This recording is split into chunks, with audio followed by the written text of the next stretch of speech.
Super এইটের পথে বাংলাদেশ এগিয়ে, তবে আশা হারাচ্ছে না নেদারল্যান্ডস। বাংলাদেশের যেখানে শুধু জয় প্রয়োজন সেখানে ডাচদের সামনে কঠিন সমীকরণ। শ্রীলঙ্কার বিপক্ষে জয় তো বটেই, তাকিয়ে থাকতে হবে ভাগ্যের দিকেও। তবে নেপালের বিপক্ষে টাইগারদের জয় অথবা ম্যাচ পরিত্যক্ত হলে আর কিছু করার থাকবে না নেদারল্যান্ডসের। সেন্ট ভিনসেন্ট নেপালের ক্ষতবিক্ষত হৃদয়। দক্ষিণ আফ্রিকাকে হারিয়ে প্ররা হল না। ইতিহাস চর্চার ম্যাচেই হারতে হারতে হারেনি দক্ষিণ আফ্রিকা। প্রাপ্তির 4 দল খেলেছে 3টি করে ম্যাচ। টেবিলে বাংলাদেশের পয়েন্ট 4, নেদারল্যান্ডসের 2, বিশ্বকাপ থেকে বিদায় নেয়া নেপাল ও শ্রীলঙ্কার পয়েন্ট 1 করে। দক্ষিণ আফ্রিকার সঙ্গী হয়ে সুপার 8 যাবে কোন দুটি দল? বাংলাদেশ অথবা নেদারল্যান্ডস, অর্থাৎ নেদারল্যান্ডসের লাল সবুজের মতো সুযোগ রয়েছে সেরা 8-এ যাওয়ার।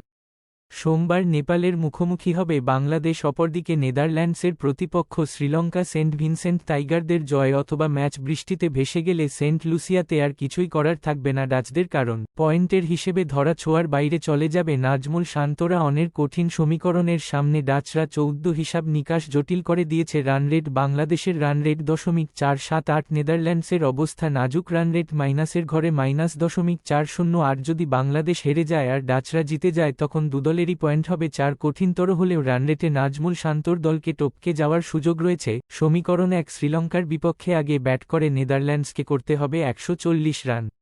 লঙ্কানদের বিপক্ষে অন্তত 53 রানে জিততে হবে।